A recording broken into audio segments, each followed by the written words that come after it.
Good morning. So I got pretty good feedback on my inclement weather tent setup. And I was thinking about what I should do next as far as a video. I thought, well, that's what I'll do today, is following up on the setup of the tent in inclement weather.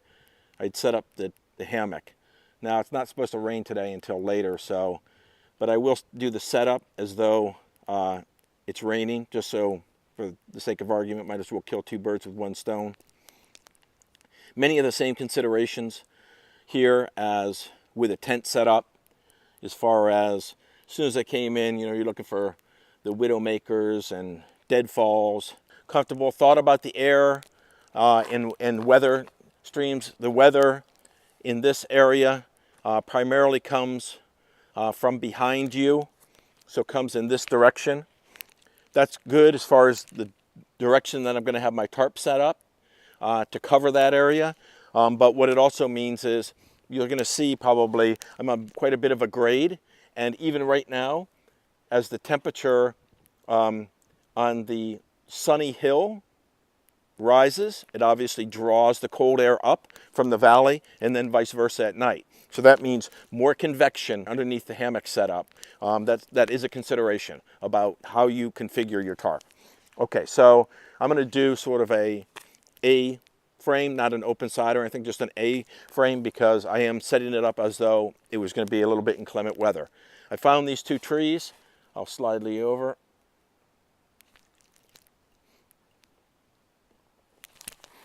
So this tree right here has a circumference of probably about 7 or 8 inches. And then the other one, which is about 15 feet away, 6-inch diameter. No issues with setting up the tarp and the hammock on it. Okay, so what I'm going to do is I'm obviously going to have to move away. I will stop to show you a couple of things. Like always, I have a couple little, I wouldn't really call them hacks. They're just sort of things that you have to do, a prusik knot on the ridge line, that sort of thing. Okay, so let me just run through real quick the gear and then start the setup. Okay, here's my hammock setup. I have a 10 by 10 sil nylon AquaQuest tarp. It's really my bushcrafting tarp, so it's too heavy for a through hike. I would have to swap it out with one of the ultralight tarps. Okay, the way I pack my tarp into my stuff sack is I put the center of the tarp at the top, or the opening, and then I have the two ends of the ridge line coming out from that. That way I can tie off the two ends of the ridge line, have this in the center. That way it's just a bit easier to manage. So what I'm going to do is I'm going to show you real quick. Again, for those who don't know, on the one tree, I'm simply going to tie it off. On the other tree, I do a little bit of a hitch to be able to tighten it up. So I will show you specifically what that is. But right.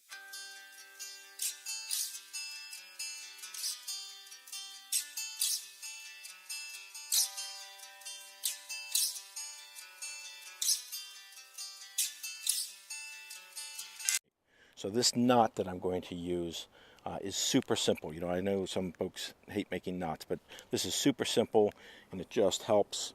So you just simply go around the tree.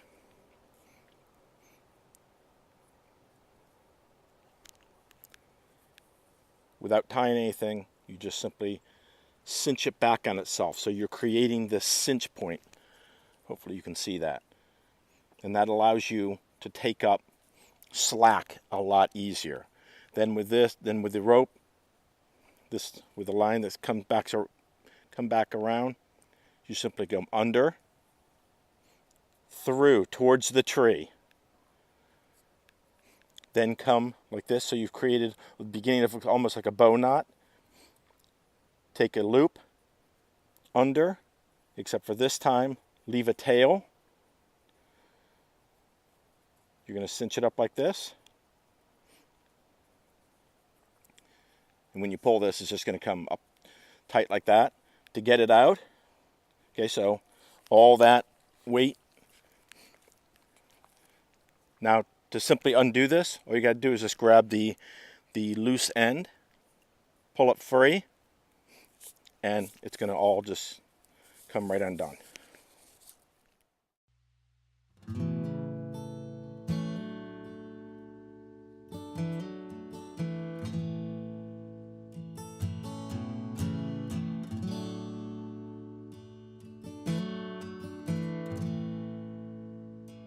So there you have our dangling shad tarp in the middle of the ridge line.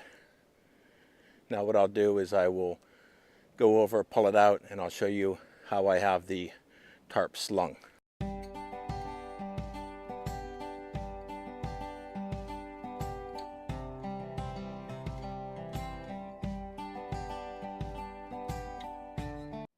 Now I'm going to take you off of your ultrapod for a minute, take you over to the tarp. I want to show you how I have this set up. As you can see here, so here, this is the ridge line. This is a prusik knot. It's a knot that you can easily slide to loosen, but when tension is drawn from the loop, it will lock in place. So as a consequence, it'll hold. It's great for using either on a ridge line or a tent guy line. Now here you'll see I'm using these little S-beaners. Just makes it convenient, but I can attach the prusik directly to this webbing if I need to save weight. But in this setup, because like I said, it's really my bushcraft setup, I find this to be the most convenient.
What we're looking for is, I have the ridge line set to 107 inches so that will be a 30-degree hang or droop in the hammock when the ridge line is straight across. You just have to sort of play with that a little bit. You can also see it's a little bit farther down on this end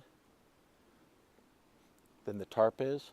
The beauty is I can just slide that tarp right down because of the prusik knots and not fight with it too much because I've got plenty of space here.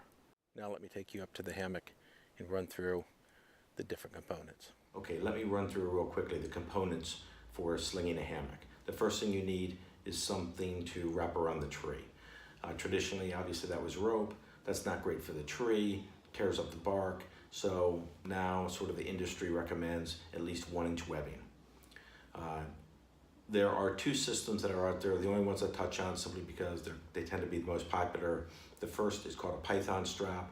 Python strap is simply a piece of, approximately 1-inch webbing that has these are by Hang Tight, has one large loop. So when you go around the tree like this, you would pull the rest of the webbing through, and then with this dangling end you would attach the carabiner of your hammock, and we'll get to that, but the carabiner of the hammock to one of how many sewn loops are along this piece of python strap. Okay, that's one. That 6.7 ounces. Because of that, I went to a lighter option. and that is a 1-inch piece of webbing and a whoopie sling. These two components together, 2.2 ounces. Much better. That's a can of beer for you guys. So what I'd like to do is just stay with the whoopie sling, and that's what you're going to see me hang the hammock on the tree with. So what does a whoopie sling do? All right, same principle. You have one fixed loop, goes around the tree, and now you have, again, an end without any sewn loops. There may be a loop sewn in, may or may not be, but on mine, there is not. So I have one of two options as far as connecting the whoopie sling to the webbing. The first one is simply to tie through the same loop right here, but that gets you very close to the tree. And maybe that's what you need because you have a short hang and you don't want to use all of this extra webbing. In most cases, if you give yourself 15 to 18 feet between the trees, you're gonna have to, attach the whoopie sling somewhere along here. So I'm gonna show you exactly how to do that. But for the sake of argument right now, what we've got is this webbing around the tree. Okay, a whoopie sling is nothing but Dyneema, they call it AM steel, but it's basically Dyneema. Usually it's like 12 cord braided Dyneema material, kind of a spectrum material. You have about 5 components. You have an adjustable end. Think of it as a noose, okay? It is an adjustable loop. On that adjustable loop, frequently, you will find a ring of some sort so that the loop cannot insert itself back into the next component, which is a hollow core piece in which there are essentially 2 components of this, right? There is a fixed end. On the end of that fixed end is a fixed loop. So this one does not adjust. That is the static end. It attaches to the hammock. Going through the center, okay, so this is a piece of hollow core, Dyneema, Spectra, whatever you want to call it, they call it AM steel, material.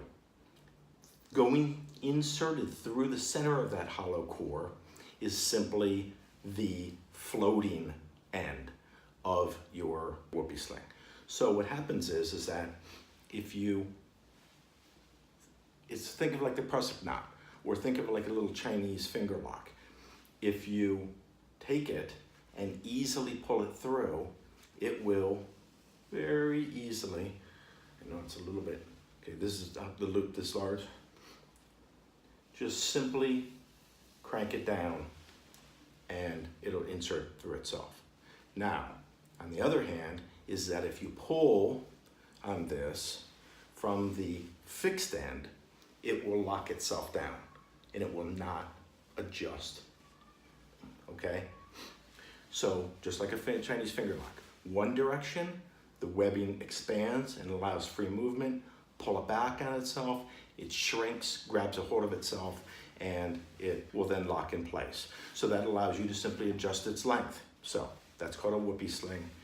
All it does is attaches to your webbing around the tree. There's a couple ways you could do it. Let me make it the easiest way.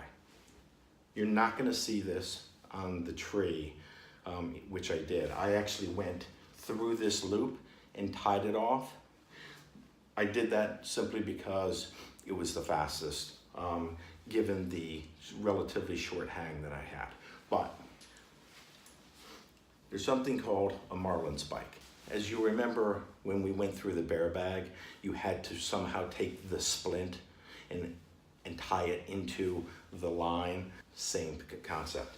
All you're gonna do is just simply take your webbing and flip it over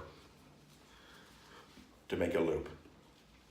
From that loop, reach through, from the bottom of the loop, reach through, grab the fixed end of the loop, and when you pull these together, you're gonna create a second loop. This second loop, if you pull it free, is just gonna unravel. In order to stop it unraveling,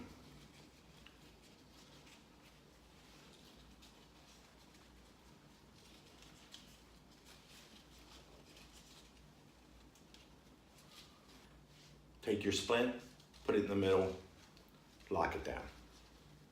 Isn't the prettiest knot in the world, doesn't really matter. Okay, so now you've got it fixed in there. Now,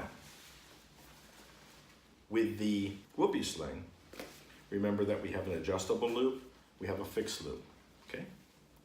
So, the adjustable loop goes to the tree. Now, the only thing to keep this in mind is you don't want to put pressure on this little split. It's not designed to hold your weight.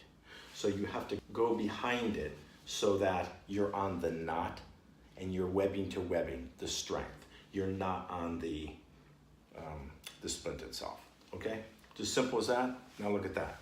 Now, like a Chinese, remember, finger lock, when you push it together, the material expands and you have a larger circumference inside of there, so it allows things to pass through.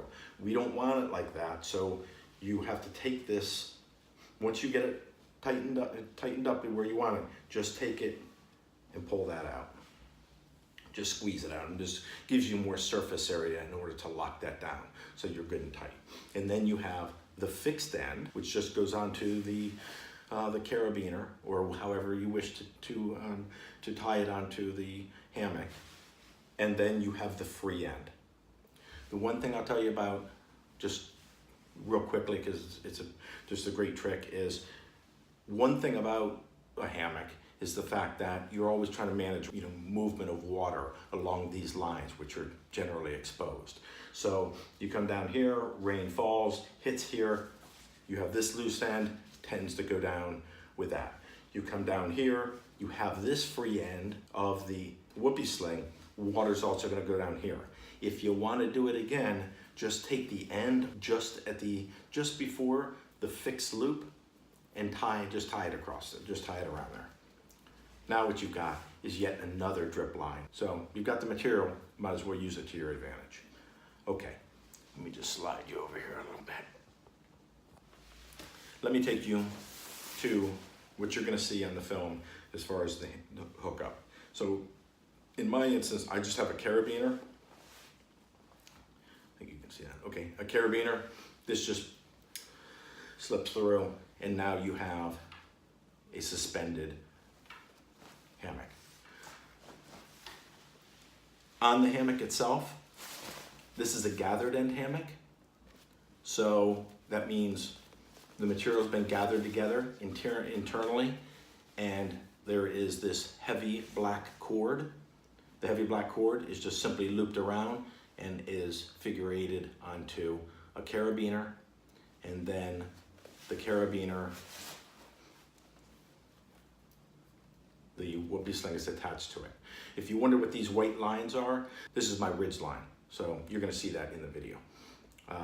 So I just tied that onto there. But essentially, that's it.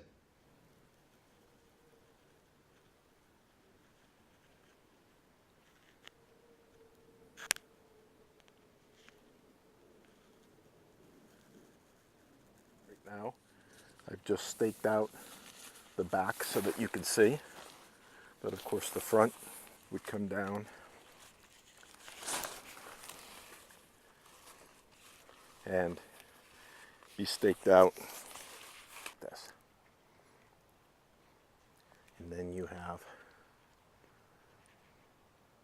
your setup, good for more rain, wind, snow. Once again, I hope this is helpful to someone. Here's the basics. Guys, Happy New Year. This is it. 2018. It's our year to do something exceptional. I'm excited, as I'm sure you are. Can't wait for February to come. Keep up the videos. Keep watching my channel, hopefully. Please subscribe. Hit the like button. Doesn't cost you anything, but keep those views up.